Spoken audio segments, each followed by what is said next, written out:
to gather, learn, worship together, and just hang out and do something a little different than the usual that we do here at Cross City. And then, like I said, registration's required, especially for that one. And again, scholarships are available. I can't emphasize that enough. Please don't let cost deter you or scare you from not being able to come that weekend. As well as that's going to be in the Decide Day text. Everything is always on the website and always in the weekly email and text too. Thanks, everybody.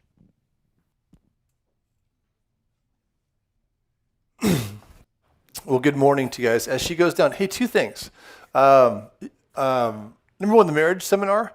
So what we're doing is really, if you're single, there's no reason to feel weird about that at all. Like, marriage is a thing for some of us because we're in it, some of us because we're out of it, some of us because we're going to be in it. And then for all of us, we are interacting with people who are or will be married. So it's actually a topic for all of us to consider and be a part of.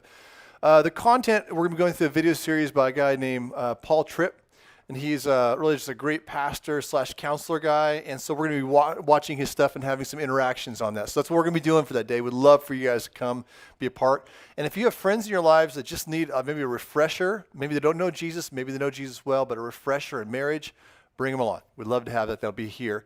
The other thing is the Anvil studies. The reason we do those, she mentioned like some work and homework and feel free to come without having done the pre-work for it. But God's call for us is to make disciples, for us to be able to share the gospel with people and help them know him accurately and press on and to be able to bring the gospel through them to more generations. So when we think through pastorally what it means to educate a church, we want you to be able to think the stuff through, not just simply go, well, I think that my church says this, right? That's like recognition, information, education. We want synthesis in this way here. So these are all things we want to help you think through at your own pace, you to figure out your own wording, and you see it with your own eyes, and you write it on your own paper, and how to take those topics from the gospel and back to the gospel. So we want to put that in your hands. So that's why we do them that way. If you've never done it before, please come and join us, but we want you to be able to understand all these elements in terms of who Jesus is, all right? Okay, so today we have some younger folks in our congregation that may average be here. So in our topic today, our text today, which is Matthew 22, I would encourage everyone to get their Bibles out or their phones if you're so disposed. Go to Matthew chapter 22, verse 34. And the first half of my message is going to be aimed at younger folk, all right, younger folk. And the second half is towards older folk. All right, so the first half, while we go there, I want to introduce an idea to you. I'm going to introduce a verse to you referenced in this, but a little bit different. And I'll explain the difference as we go along. But I'm going to ask you all to quote this verse with me. But here's the deal. If you are a guy, a boy, and you're under 16 years old, I've got a word for you. Your word is soul. Soul. Okay, you're going to say soul out loud in a second. And then if you're a girl, 16 years or under, your word is heart. You're going to say heart, all right? And then everyone else, if you're outside of that category, your word is muchness. Okay, so this is the way it's going to go. I'm going to say, what is the first commandment? And everyone's going to say together, don't say it with me yet, but they're going to say, everyone's going to say, and you shall love the Lord your God with all your, and the girls will say heart, and I'll say with all your, and the boys will say soul, and I'll say with all of our muchness. Okay, so let's just practice this a couple times. Okay, ready? Ready? So remember, girls under 16, you got heart. Guys under 16, you got soul, unless there's not very many souls out there, and we need a couple guys to pitch in on that. Cool. And then when we get to the end of it, all of us doing muchness. So you're simply, if you're an adult, you're simply not saying heart and not saying soul. Follow that? Okay, all right, here we go. Ready? So what is the first commandment? You shall love the Lord your God with all your heart. Right. And all your soul. Yes. And with all your okay, good job. All right. Now I need all the rest of the boys and girls on this because you guys carried the day right there. Okay, ready? All right. And in the back, if you're under 16, if you're wearing a hoodie, I'm looking at you. Okay. Okay, you ready? What is the first commandment? You shall love the Lord your God with all your... Wait 1 second. I didn't even hear one girl. Really good. Okay, let's back it up. Try it again. Ready? Okay, ready? Okay, here we go. 2 girls. Okay, Let's bring it up to like 6. Okay, ready? What's the first commandment? You shall love the Lord your God with all your and all your and with all your dude, there we go. Okay, now I'm going to do that multiple times to the sermon today because we're going to get this. Because every two-legged person in here from 6 years old and up needs to know what the first and greatest commandment is. You got to know it. I'm going to explain why it is, but we're going to do it again and again. So, only if it takes. If you got 4, no. Good. Thank you, Micah. All right, so kids, I want to start off with you. And I'm not sure how far we can go with this, but, we have a tool on our website called CrossView. It's a training tool for kids. In the first section, I sent a lot of the parents. I'm sorry if didn't hit you last night. A reminder that we're going to go through some of these questions this morning. And I'm going to do this. So this right now is aimed at you. If you are a younger one, I'm going to encourage you to raise your hand if you have the answer. Okay? I've got a question for you. You'll probably have an answer for me. You can raise your hand, and I'm going to pick on you, and you'll say your answer nice and loud. Okay? I don't have any prizes. I'm sorry. Okay. So number 1, who made you? Does anybody have an answer for that one? Yes. God made you. Thank you very much. Okay. Second reason is, and why did God make you? Okay. For his glory. Good job. Good job. Okay. All right. So, and I'm going to try to not repeat if I can. So I need volunteers for this. Okay. Third one. What is God's glory? 1. Oh, I thought that was your hand. Okay. Yes, Micah. People seeing his greatness. Yes. Good job. Okay. All right. So then we go, what are people called who make God happy? What do you got? Good job. I'm looking for God lovers. Thank you back for their very good job. Thank you. So we call people who make God happy God lovers. And what things do God lovers do? Anybody? Anybody? Sarah, you got this one? Do you know this one? What things do God lovers do? Yes. And they do that. Wait, did I see a hand back there? They love and obey God. Good job. Okay, so God lovers, what things they do? They love and obey God. And what do we call God lovers? Anybody for this? Yes. Christians. Good job. Good job. And then what are people called who do not make God happy? Self-lovers. Good job. And what things do they do? They disobey God and make him sad. So we've got 2 types of people, God lovers, self-lovers. Okay, here comes the gospel part. Ready? How can a self-lover make God happy? Tricky one. What do you got, Madison? They cannot until they're forgiven. So a self-lover cannot make God happy until they're forgiven. Well, how can a self-lover be forgiven then? They ask him. They ask God to forgive them and change their heart into a God lover because I know Jesus Christ died on the cross to forgive sins. The great news of the gospel is that we're all born self-lovers, but we can become God lovers. But the only way you can ever become a God lover is by being made a God lover through what Jesus has done. And you become a God lover as soon as you ask God to do that. Right? This is that bottom level piece. So kids, this morning, our verse that we're all thinking through this morning, I'm going to read this nice and slow. I want you to think about this. A man came to Jesus, and he said, he's trying to test him, trying to trick him. And he said, what's the most important thing? What's the most important thing? What's the great commandment? And Jesus said, you shall love, now don't quote this. I'm quoting this guy. He says, you shall love the Lord your God with all your heart and all your soul and with all your mind. He said, this is the first and greatest commandment. And the second is like it. You shall love your neighbor as yourself. Upon these 2 things hang all the law and the prophets. And so Jesus says something really important here. He says, this thing I'm going to tell you is the first and greatest commandment. That means Jesus is saying this is the most important thing you need to know. This is the biggest thing I'm asking out of all people, that you shall love the Lord your God with all your heart. You love him, right? He wants a relationship with him. He wants us to know him and to love him like he's already loved us. He wants a relationship with us. That's why we pray to him. That's why we come places like this and listen to God's word being taught, because we want to, the one who's been so perfectly loving for us, has laid down his life for us. We want to go hear what he says, because we're not born with all thinking the right things. So we have to go to Jesus. We have to ask Jesus to please teach us. Please give us your words. Let us understand what you're saying, because we now have that relationship with him. And the nice thing is, you can have that strong relationship with him. And when you love him more than anybody else, even more than your brother and your sister and your mom and your dad, more than anybody else. And you can love him just as strongly as your parents maybe love him, even stronger. You can love him so much. God does a great, great work in your heart, and he starts changing your heart so we can love him more and more as God lovers. And he will never stop loving you, never, ever stop loving you. Even when somebody else is not loving you anymore, he won't quit loving you. Even when you feel like mom or dad or teachers or friends feel like they don't love you, he's not going to stop loving you. And number two, when you mess up, and I don't know about you, but I mess up all the time.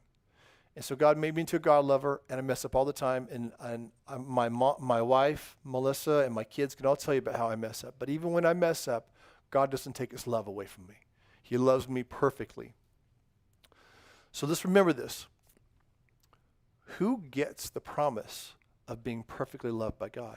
God lovers get that promise, right? So if you're not a God lover, if you're still a self-lover, you can have it. He invites you to be a God lover. There's no greater thing he could ever give us. He could give you a house, but that's much smaller. He could give you lots of money, friends, but that's much smaller. What he really offers you is a chance for you to be transformed to be a lover of God.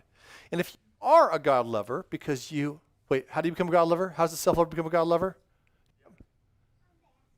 They ask him, right? Saying, God, I'm a self-lover and I don't want that. Please change me. I trust that Jesus died on the cross to forgive my sins. When you are a God lover, this then becomes the way we grow in our relationship with Jesus. So we keep coming back and we read his word because we love him. We want to know what he says, right? And then we talk to him in prayer. You can lay on your bed at night and you can talk to the Lord, and he perfectly hears you. He wants to hear what you're saying, and he's close to you and he loves you deeply. And so we grow in our love for him, and we listen to what he says and we follow him. This is the new relationship we have with Jesus, and it never, ever goes away. And you can't break it, and no one else can break it. We become people who love God. And so as we move out of this, I want to remind you of this with everybody. Why did God make you? He made you to bring him glory.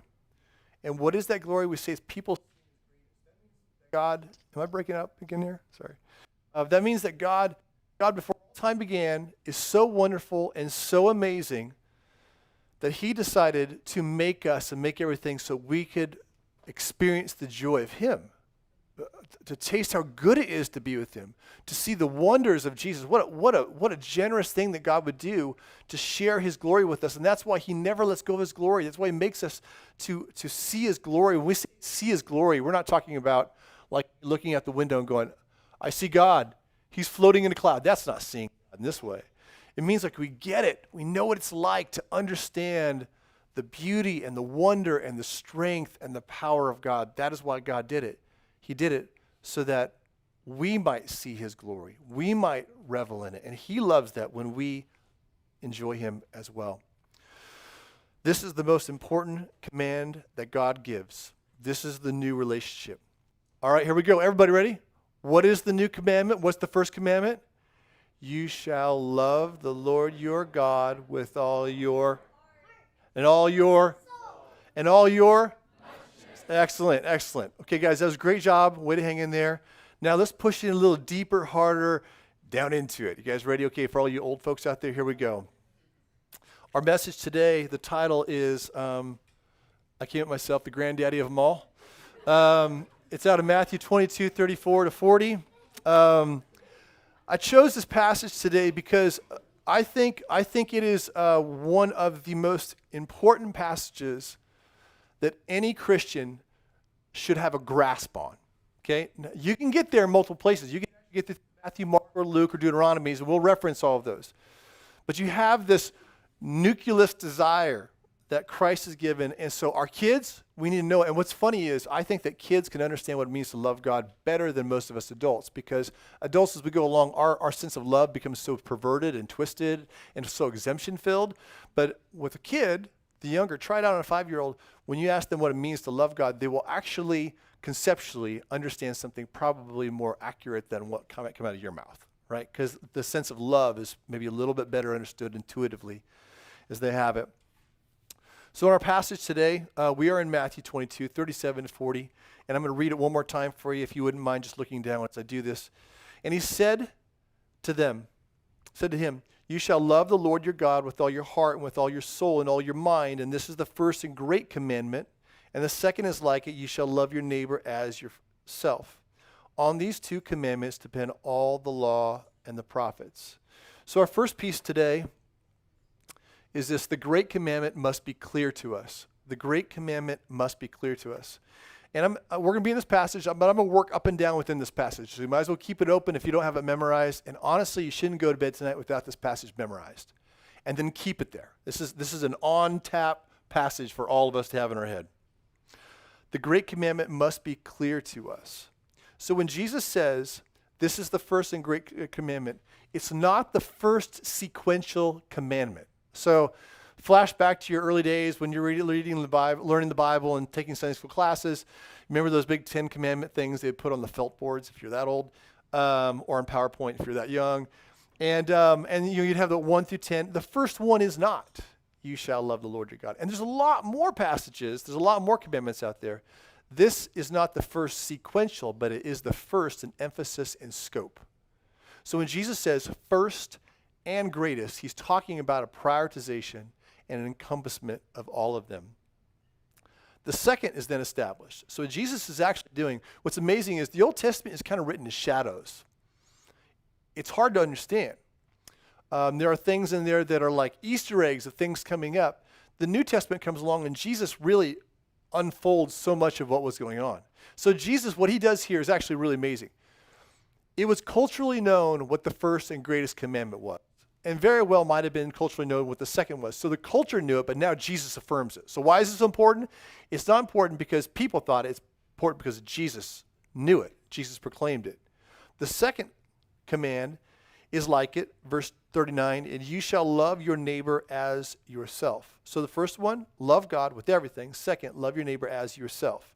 A little bit different descriptors at the end of those, but love God, love man. Love God, love man. It's the summary of all the instructions. There's also a little phrase in there that says the law and prophets. If you look down in verse 40, it says, on these two commandments depend all the law and prophets. So not only is loving God the first and greatest commandment, and the second is love neighbor, then he says something really helpful here. Upon these two hang all the law and prophets. So that's Jesus talk, that's Jewish talk for the entire Old Testament. The Old Testament is encapsulated, all the commandments are encapsulated in two things. Love God, love man. Love vertically, horizontally. Everything fits into that. Really helpful for us when we start to come to understand who God is, what he's done. Because most of us, as we eke into God and understanding who he is, we often find it to be 1,000 different bullet points of information and really confusing to try to figure out how to remember them all. How am I supposed to remember all these bits of information, these things that I should do, and all these promises? God says it isn't a million different points of information. There's actually categories of it. He goes, the Old Testament, 2 categories. Love God, love man. Everything fit into that. So if you want to understand a person, let's just pick a wonderful person in the room. Let's just pick Enoch sitting right over there. Right? So if you want to understand Enoch, what you may not say it this way, but you're going to ask questions and get to know the priorities of his thinking. What's big to him? What's not big to him? You're not going to think, I wonder 75 points of information about Enoch. No, I want to get to know him. What's he like? Where'd he come from? What are the big pieces of information? What does he look at? I think when you think of all your friends and your family and your neighbor, who are they? Like if they'll let you in, who are they? Where do they point? Like, what are they going after? I think that's really an interesting thing about people. Like, what makes you tick? So this is a little bit I can say to the person that doesn't know Jesus or my neighbors. I can just ask them, if I can, if the Lord's opening the opportunity, I can ask them, hey, about yourself, right? And next level is like, what are your passions? What are you going for? What makes you tick? Things that make you super happy, super mad. I'm asking questions to say, where are you pointing, right? Now, if you're a Christian and the glory of God is center, those questions go that way. Like, God is where I'm pointing, because when you ask questions like that, I'm kind of glad you asked that, because I've got a great one at the end of my vision. I want to talk about him.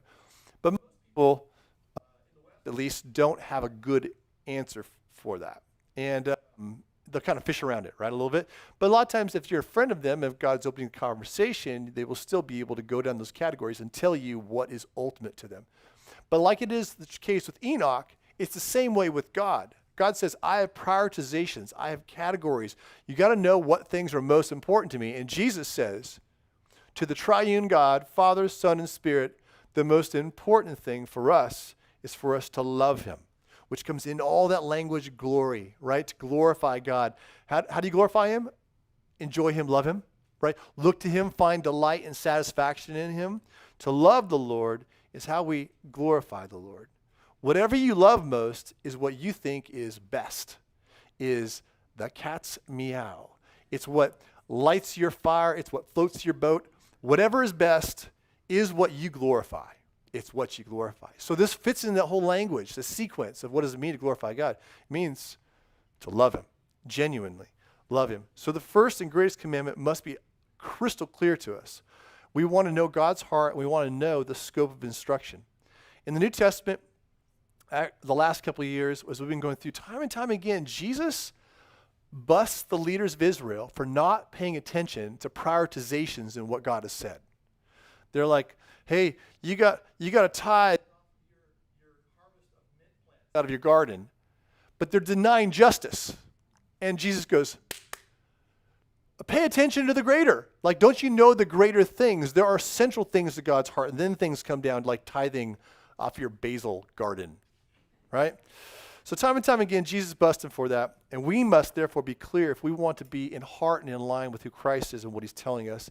Our second piece is this: God calls us to love him. I know it sounds simple, but can I just kind of break into, and maybe you got this category really nailed in your head. I'm not saying you're perfect in it, but maybe you really get it, but maybe you don't.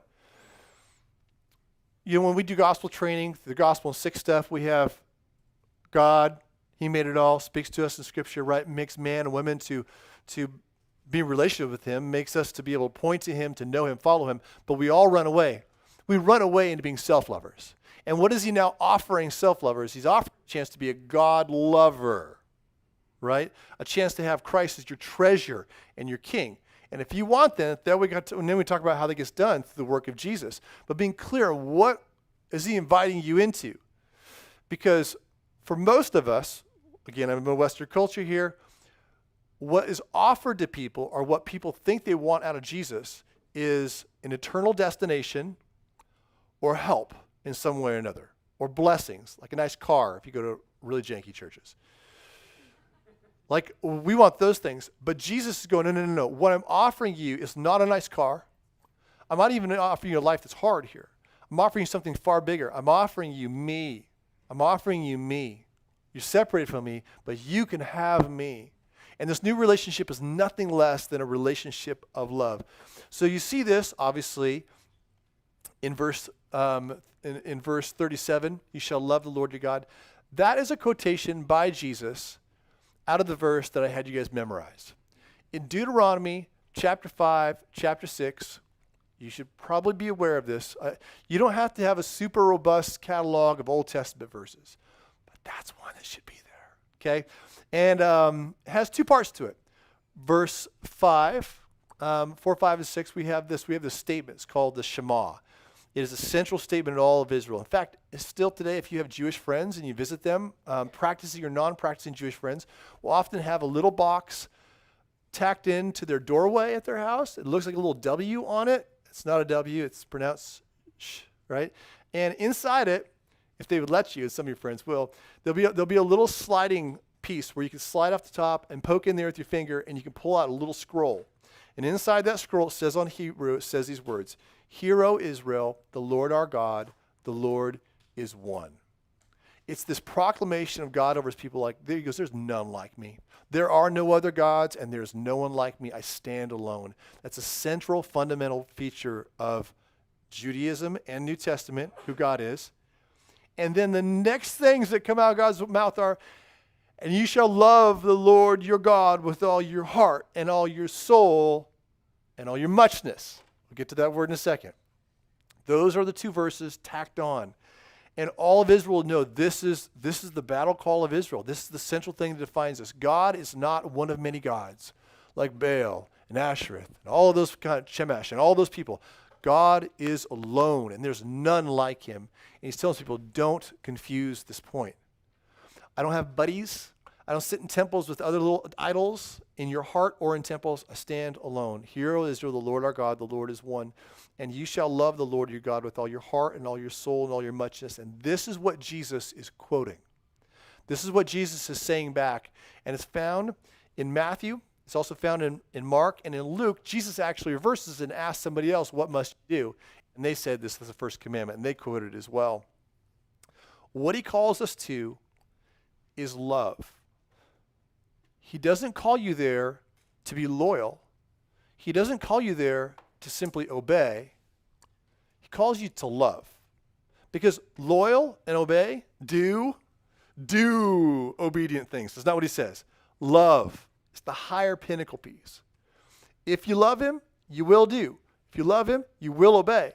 If you love him, you will be loyal. He calls for nothing less than ultimate heart connection to him. This is the first and greatest commandment. There are words for obey. There are words for loyal. There are words for lift up. There are words for magnify. He didn't ask for that. He didn't command it. He called love. You shall love the Lord your God, which is in itself extremely interpersonal. When you first start thinking about God, a lot of times you think, well, love may not come to your mind. Especially if you're just trying to figure out God from the outside coming in, you're like, you know what? I better get into some compliance here. I see the clock ticking on my life. I see things going bad. I'm feeling bad. I need to become a person compliant or acceptable to him. And he goes, actually, hand me the microphone and listen carefully. I'm offering you this. I want you to love me. I'm offering a chance to be a person who loves God, a God lover. Love is the mental and heart embrace of the joy, welfare, and delights of another. It is a commitment to a heart perspective of cherishing, prioritizing, pursuing, and delighting in and enjoying someone. And that is what God is inviting us into. That is the first commandment. So personal love and affection for God is the foundation for all worship, obedience, and ministry. And the worth of all worship is found in its motive. And the one true motive that gives worth to any worship and obedience or ministry is love and affection for God. And so number one, it's a significant word, that love that he commands us to. And number two, when we understand what love is, you can't have love and not have obedience. So when we do gospel training, or if you sit down with me, or soon will sit down with me, and we talk through gospel, when I explain the offer, what he's offered, I usually say two words, treasure and king, or king and treasure. Because theologically, we could just say, God has offered us a chance for us to be lovers of him. But we little Western tweakers, what we do is, okay, so I'll emotionally have a relationship with him, but then I'll do whatever I want. Like, no, boys and girls. In the scripture, when dealing with God, if you're really listening to him, this is where I say the kids will often listen to him better than we will. He's saying, love me, and we know what love means. Love means all of me, not emotionally attaching, but then I'm of my own volition and choosing what I want to do. If you don't obey the Lord, you don't love the Lord. Here's a couple passages, just kind of freshen it up in your mind so you know that I'm not saying weird things, because I could. John 14:15. If you love me, you will keep my commandments. 1 John chapter 2, and by this we know that we have come to know him if we keep his commandments. Whoever says, I know him, but does not keep his commandments, he's a liar. It's a bad thing. Don't want to be a liar. So let me just bring that back. Whoever says, I know him, but does not keep his commandments is a liar, and the truth is not in him. But whoever keeps his word, in him truly the love of God is perfected. And by this we may know that we are in him. So our obedience helps us understand that we actually do have a love for the Lord. 1 John chapter 5, by this we know that we love the children of God. Do you want to know if you actually love God's people? Second commandment. When we love God and obey his commandments. For this is the love of God, that we keep his commandments, and his commandments are not burdensome. To love the Lord means all of me. And so when he commands, I follow him, and I don't follow him reluctantly. His commands are not burdensome. Like, oh God, this I hate it. It's not that good, but the big guy says I do it. That's not really. at all. And then finally, John 14:21.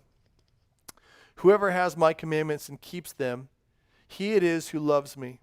And he who loves me will be loved by my Father, and I will love him and manifest myself to him. So again, and this is a broader topic, when we talk about the love of God shared in the New Testament is a love aimed at his people. He doesn't love the whole world like he loves his people. So if you want in on all the love statements that God says in the New Testament, don't stand outside of him and in opposition to him and believe that you have access to that love. His love is vast and deep and rich. It's shocking. That's why he talks about it so much. But the objects of his love are those that are his children. So if you want this, you must become a child to enjoy the love of God. That's why when helping people figure out how to share Christ, I often encourage people to don't start off by talking about God being love, because I don't think it's helpful for people to think that God's at all cool with them while they're still outside of him. So John 14, whoever has my commandments and keeps them, he it is who loves me. And he who loves me will be loved by my Father, and I will love him and manifest myself to him. So you can say, I love God, and even fancy that you do, but completely miss it. That's a terrifying thing. Jesus talks about it. He says there'll be people in that day that say, Lord, Lord. And he'll say, depart from me, I never knew you. Not I knew you once and forgot you. I never knew you. And those people are kind of suffering from shock. They're like, but we did. But there wasn't a true love for him. And I think that when I read that passage just for the first time, it was graciously, perfectly designed for me to shock my system and go, what then does he mean by love? Like, am I getting this? I don't want to be that dude. I do not want to be that dude who's shocker, like, Lord, Lord. And he goes, I didn't know you, never did know you. So how do we not miss it? I think the end of that verse is really helpful. You shall love the Lord your God with all your heart and all your soul and all your mind. Our third and final piece of today is this: the great commandment takes all of you. The great commandment takes all of you. Why?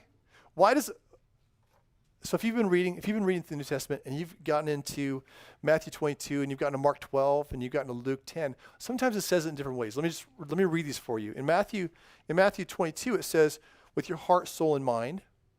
In Mark 12 it says heart, soul, mind, and strength. Luke 10 says heart, soul, strength, and mind. So in two of them, there are four terms. Well, why is that? In case you're wondering, this isn't the biggest deal in the world, but there's this thing called the Septuagint. It was when the Jewish leaders went in towards the end of the Old Testament time, and the people were losing their language. They're speaking Greek now. So the Hebrew scholars went in and translated the Hebrew Bible into Greek. It's called the Septuagint. And so when they did this translation work, they are translating words out of one language into another. And sometimes it's not easy to pin those words down. Because in Deuteronomy chapter 6, God made up a word. So they didn't know what to do with it. They made up a word. He says, you shall love the Lord your God with all your heart and all your soul. And then he says, all your muchness. Much. I mean, that's literally what it is. It makes just as much sense as it does in English. All your muchness. God makes it up because he's trying to stress something. So we'll talk about the stress in 1 second.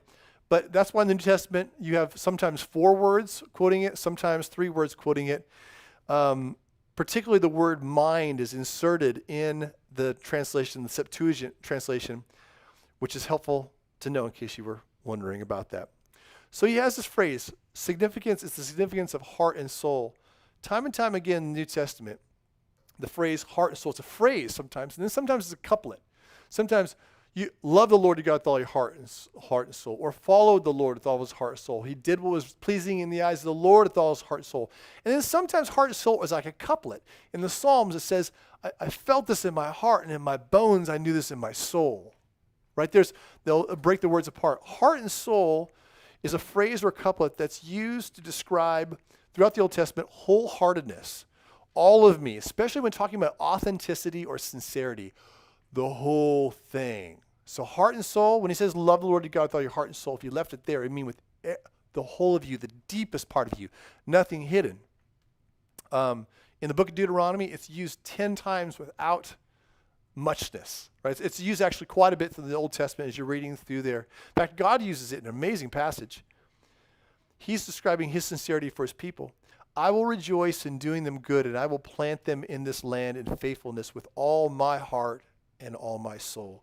So God even uses it for himself. It's a wholehearted, earnest, authentic move. That's what heart and soul means. But he puts a new word on it, muchness. Because if they'd read heart and soul, it's good enough. Muchness is just a turbo button. It's a nitro hooked to the top of this thing. Like all your heart, all your soul, and all your muchness to the end of the tippy tips of your fingers, to the nth degree of who you are. That is what I want you to love me with. No exclusions, no portions of your life. Lord, Lord, but we did this. He goes, but I never knew you because you didn't love me with all your heart and all your soul and all your muchness. Categories of life, limits to the King of Heaven. The phrase there, to love with heart, soul, and muchness, is so helpful because how do you know if you're authentic or not? You know you're authentic or not if you are careful to turn over all of your heart, all of your soul, and all your muchness, everything to him.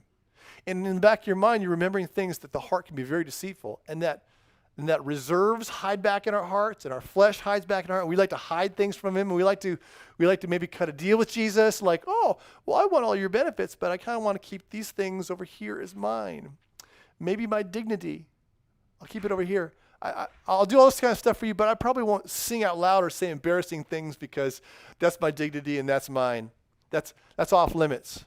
If you say something's off limits to the Lord, or if you hold things off limits to the Lord, that is not all your heart. That's not all your soul, and that's not all your mind. Muchness is a very, very helpful word. In fact, heart, soul, muchness is actually not only a call, but it's a pathway to authenticity and sincerity.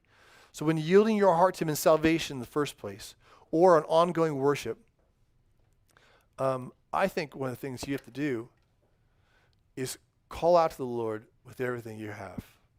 This totally shoots to pieces the idea of casual Christianity, a casual approach to the Lord. If you have to be aware sin is deceitful. By deceit, it doesn't mean that you lie to people. It means it lies to you. It's in there. Christ asked for, the offer of salvation is he's asking for the whole of your heart, the whole of it. And so when you're coming to him, even an ongoing relationship with him, be so careful to empty out your hearts before him. I mean, get down on your knees, get down on your face, whatever. Lift your hands to heaven and say, God, I wholly and completely belong to you. I yield it all, but I'm aware that I'm jacked up, and I'm aware that I'm selfish, and there may be parts of me that are still kind of off limits that I'm not even aware of right now. Would you please search me? Search my heart. See if there's any wicked way within me. I need your help, Lord. Open my eyes to see it. Let me not be deceived. Let me not be that guy that says, Lord, but I'm only halfway yielded to him. Unless you're fully yielded to Christ, he's not king. He's just an advisor, and he didn't offer that. He didn't offer that, and that does not bode well for you.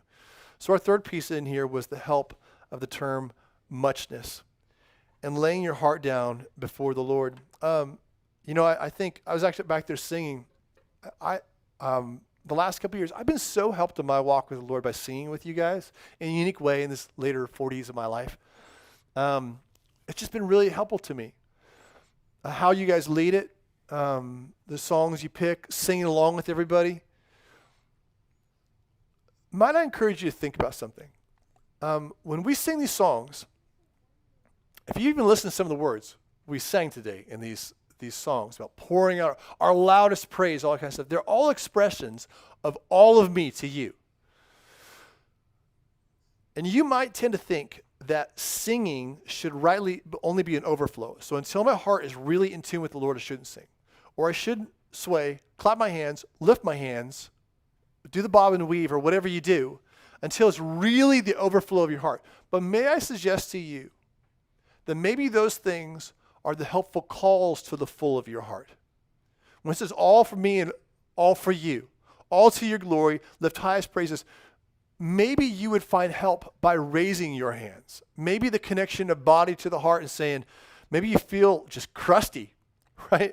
And so you're saying, God, please, it's almost what you do with anybody physically in person where you need help with. You flag them down, you use your hands, an expression of all. It's a yieldedness. So may I encourage you to think about in your personal worship and song, maybe incorporating your body. And I know some of you guys, you're like, oh my gosh, my hands only go right here, pocket positions the whole time. I understand. For a long time, probably longer, my hands were cemented to the first time I ever lifted my hand in worship was in a 5,000 person concert, 2,000 attendance, and I was in the middle of 3,000 empty seats. And I was like, oh, I can't. And it was just scary for me because my dignity, it's all about who sees me. First time I closed my eyes in worship, so hard, but I needed to connect. First time I lifted my hands in worship, sometimes it's overflow because I mean it, and sometimes like, Lord, please make this true of me.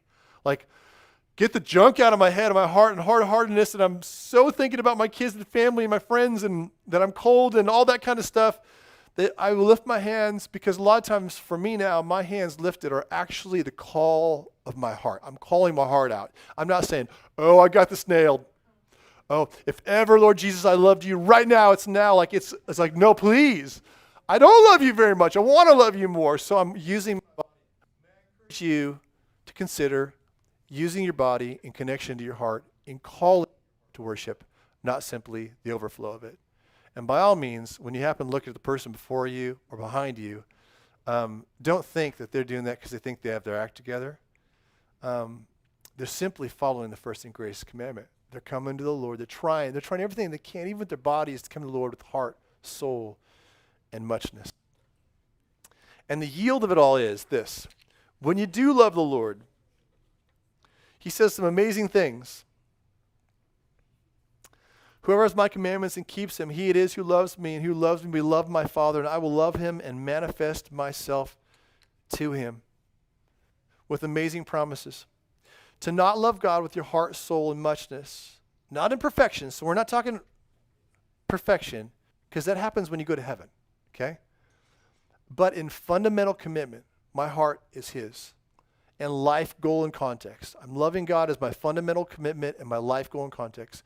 To miss this is to turn your back on the great and basic and total call of Christ. If you don't commit yourself to loving Christ and pursuing loving him, you are fundamentally missing Christ. And if you do to love God with all your heart, soul, and muchness as a fundamental commitment and life goal and context, it brings great simplicity and delight, and it will ensure that you're not missing God's heart. So brothers and sisters, here, please know this. Every day is going to, as for the most holy God lovers on the planet, will be days riddled with failure and self-love. It's going to be there. We are being sanctified. We've been justified by him. We've been made lovers, shall we say. We are now being changed into the image of Christ, where actively we are loving him more and more, and we don't sometimes. And you know what we do when that happens? It's called repentance. We do it. It's like it's our best sport. Right? We're like, God, I'm off again. Like, I'm just like 5 minutes ago I was asking you for help. So some days it's really great and you realize a deep love for him, and some days it's less, and some days it's topsy-turvy. His love does not diminish for you when your love diminishes for him. So you remember that, get back in the position of being loved by God, remembering who you are, and step forward and say, God, give me a heart for this. Give me a heart for you. Give me a heart for you. Give me a heart for you. So brothers and sisters, we are not looking for anyone here to be this squeaky clean perfection of always loving God, because you cannot be, and you won't find any of us to be. But we are all pushing forward as God lovers in loving God.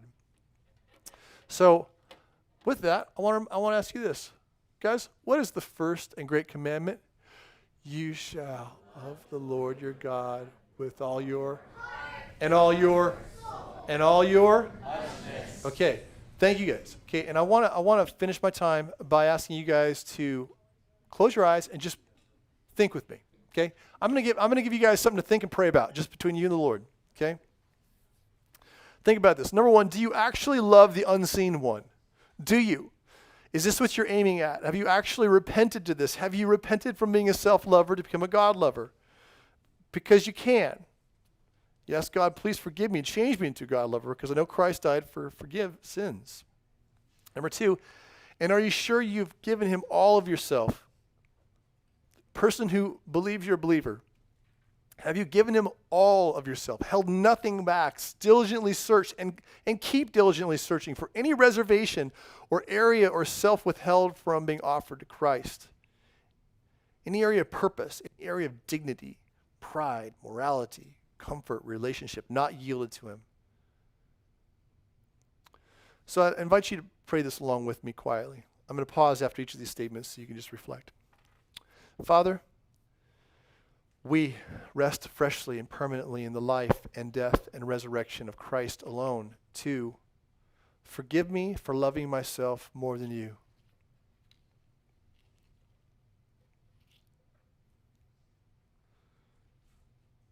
The work of Jesus to legally and officially declare me to be a God lover.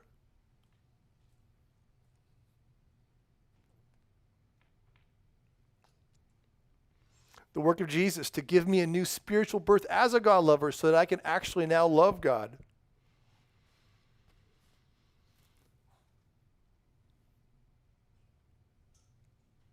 The work of Jesus to embrace the central call and joy of my life now and eternally, to love you as my Father who perfectly loves me, the Son who gave his life up for me, in love, and the Spirit who stays with me and works in me.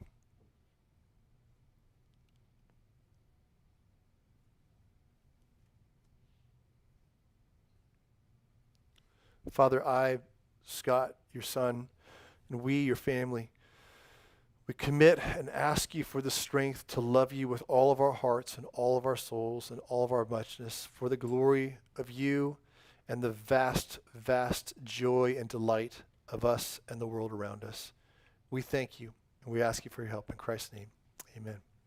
Would you guys please stand?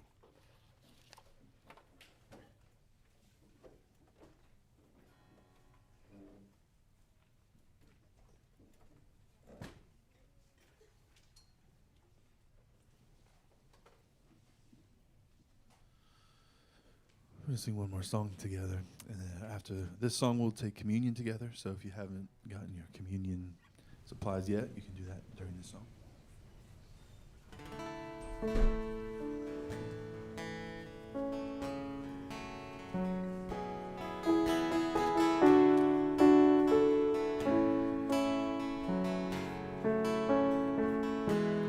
In my